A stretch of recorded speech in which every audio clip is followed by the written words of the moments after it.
गणेश जी महाराज की जय, मधुसूदन भगवान की जय। ऐसी कथाएं और सुनने के लिए आप इस चैनल को सब्सक्राइब करिए।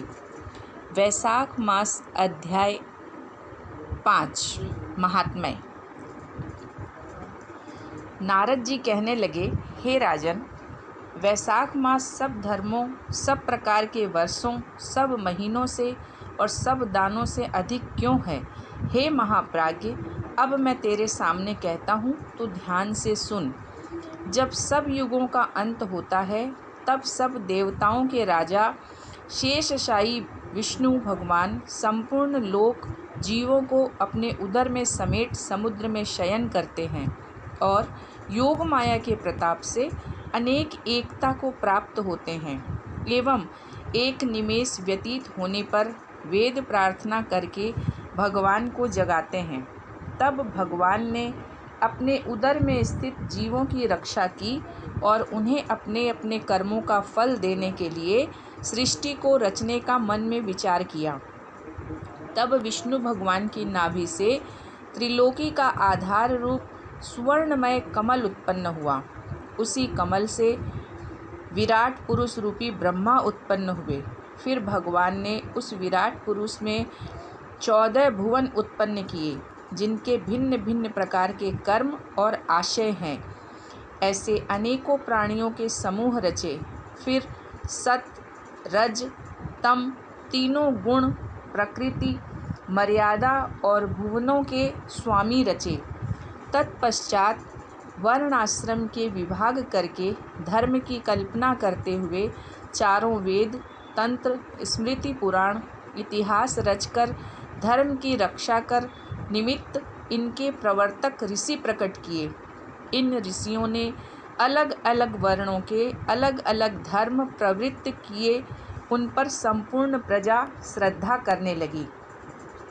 संपूर्ण प्रजा अपने अपने आश्रमोचित धर्मों में प्रवृत्त है या नहीं, यह देखने के लिए साक्षात अविनाशी सर्वांतर्यामी भगवान डर दिखाने और परीक्षा के निमित्त आए। प्रजा संपूर्ण धर्मों को किस समय करे, ऐसी भगवान चिंता करने लगे। मैंने वर्षा काल निर्माण किया। इसमें सब प्रजा कीचड़ आदि में फंस दुखी हो रही है, जिसमें सब धर्मों को नहीं कर सकती। यह देख क्रोध उत्पन्न होता है, मन प्रसन्न नहीं। मेरे देखते कोई दुख नहीं पाए, अतएव उन्हें देख शरद काल में सब खेती में लग रहे हैं। इससे पूर्ण रीति से धर्म नहीं कर सकते हैं। कोई पके फल की अपेक्षा कर रहे हैं, कोई वर्षा से पीड़ित हैं, कोई शीत से दुखी हैं, अतएव धर्म नहीं करते। इन्हें देख मुझे रोष उत्पन्न होता है। इनकी उल्टी मति देखकर मुझे संतोष नहीं। हेमंत ऋतु में सर्दी के मारे कोई प्रातःकाल नहीं उठता। सूर्योदय से पहले न उठते देख मुझे क्रोध उत्पन्न होता है। शिशिर ऋतु में भी प्रातःकाल के समय शीत से पीड़ित रहते हैं तथा फसल पक जाने की प्रतीक्षा करते हैं। फिर जो मनुष्य जाड़े के मारे प्रातःकाल स्नान करने के लिए केवल सोचा ही करते हैं, उनका शुभ कर्म लुप्त होता जाता है, जो कभी पूरा नहीं होता। यह समय प्रेक्षण का नहीं है, ऐसा विचार कर भगवान ने वसंत ऋतु को संपूर्ण पातकों को निवारण करने वाली माना है। यह ऋतु स्नान, दान, यज्ञ, क्रिया, भोग और सब प्रकार के धर्मों का साधन करने के लिए यह ऋतु बड़ी अनुकूल है। इस ऋतु में धनवान सब वस्तुओं को बिना प्रयास ही प्राप्त करते हैं। जिस किस रीति से द्रव्य द्वारा देहधारियों की तुष्टि हो जाए है। जो विष्णु भगवान के भरोसे रहने वाले लोगों के धर्म का साधन ही द्रव्य है, वसंत ऋतु में संपूर्ण द्रव्य लोगों को सुखदायक होते हैं। दान योग्य, धर्म योग्य और सब कुछ भोगने योग्य निर्धन, लूले, लंगड़े, व्याकुल और महात्माओं को संपूर्ण द्रव्य और जल आदि सुलभ हैं। इसमें संशय नहीं है। प्रियजन इन द्रव्यों से अपना हित साधन करते हैं। पत्र, पुष्प, फल, शाक आदि, प्रिय वचन, माला, तांबुल, चंदन, पग धोना तथा नम्रता से साधन करते हैं, मैं उनको वर देता हूँ। ऐसा कहते हुए विष्णु भगवान लक्ष्मी सहित चारों ओर वन देखते चले, जिनमें अनेक प्रकार के फूल खिल रहे हैं, जिनमें हृष्ट पुष्ट प्राणी रहते हैं और मतवाले अमर और पक्षी विचर रहे हैं। ग्रामवासियों के बहुमूल्य आश्रमों के आंगन, उद्यान, स्थल लक्ष्मी दिखाने लगे। देवता, मुनीश्वर, सिद्ध, चारण, गंधर्व, किन्नर, नाग, राक्षस सब स्तुति करते हैं।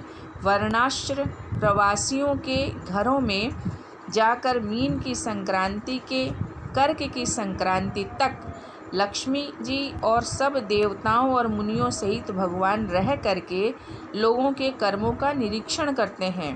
धर्माचरण वाले पुरुषों की मनोकामना पूरी कर देते हैं और मदोन्मत्त की आयु और धन आदि को हरते हैं।